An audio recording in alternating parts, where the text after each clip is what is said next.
Monsoon के बीच भी गुजरात की जीवनडोर नर्मदा नदी का सूखा स्वरूप चिंता का विषय बन गया है, जिससे श्रद्धालुओं, स्थानीय लोगों और नाव चलाकर रोजगार कमाने वाले परिवारों की चिंता बढ़ गई है। एक और गुजरात के कई हिस्सों में अच्छी बारिश हो रही है, वहीं दूसरी ओर दक्षिण प्रयाग तीर्थ चांदोद में बहने वाली पवित्र नर्मदा नदी मॉनसून के बावजूद लगभग सूखी दिखाई दे रही है।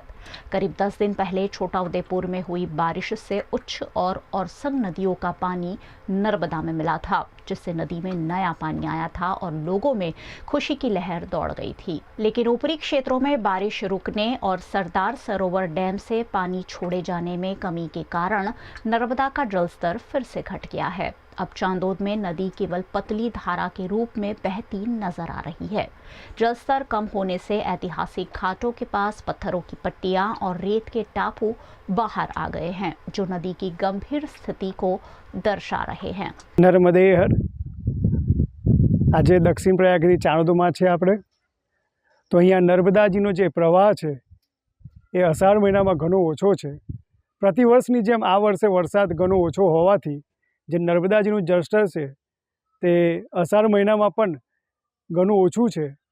તો નર્મદાજીનું જે મહત્ત્વ છે, નર્મદાજીની જે શોભા છે એ તેમના પાણીથી છે। તો પાણીનો જે પ્રવાહ છે એ વધતો રહે, તો જેથી નર્મદાજીના કિનારે આવતા શ્રદ્ધાળુઓ, યાત્રાળુઓ તેમજ નાવિક શ્રમજીવી મંડળની જે લાગણી છે તે ન ડૂબાય।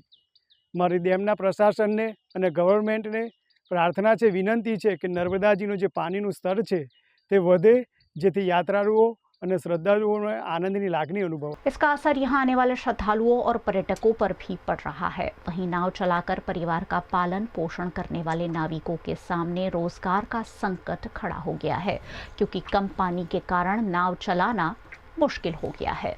અત્યારે આપણે જોઈ શકીએ છીએ, સૌથી પહેલાં તો નર્મદે હર, જય જય ગરવી ગુજરાત, જય શ્રી કૃષ્ણ। આપણે જોઈ રહ્યા છીએ અત્યારે મધ્ય ગુજરાત અને ખાસ કરીને નર્મદા કાંઠાના વિસ્તાર એમ જ ડેમના ઉપરવાસમાં વરસાદ ઘણો સામાન્ય છે, સાથે તો સામાન્ય કરતાં ઘણો ઓછો કહી શકીએ આપણે। તો નદીમાં જે અત્યારે પ્રવાહ હોવો જોઈએ આ સિઝનમાં એ અત્યારે પ્રવાહ દેખાઈ નથી રહ્યો, અને એના કારણે નર્મદાજી પર નભતા લોકો, એમાં નાવિક શ્રમજીવી મંડળ પણ આવી જાય, ઘણા બધા બ્રાહ્મણો પણ જે દરેકે દરેક તીર્થસ્થાનમાં તમને જોવા મળે છે, જેમના કારણે અહીંયા ઘણા બધા શ્રાદ્ધાદિક કર્મો એવં અન્ય પૂજા કર્મો પણ થતા હોય છે। તો આવનાર વ્યક્તિઓ, નાવિક લોકો અને બ્રાહ્મણો, દરેકે દરેક લોકોની અહીંયા નર્મદાજીની આ પરિસ્થિતિને ધ્યાનમાં લેતા દરેકે દરેક લોકોની લાગણી દુભાઈ રહી છે।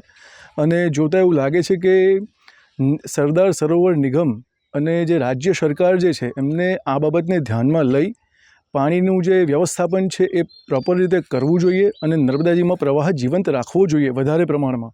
તો એવી અમારી અપીલ છે કે આ વસ્તુમાં એમનું ધ્યાન દોરે અને નર્મદાજીનો પ્રવાહ વધારે, જેથી આવનાર લોકોની લાગણી ન દુભાય અને બધા શ્રદ્ધાથી અહીંયા ચાણોદ ગામમાં એમજ અન્ય તીર્થોમાં, નર્મદા કાંઠાના તીર્થોમાં લોકો આવતા રહે, એવી અમારી અપીલ છે।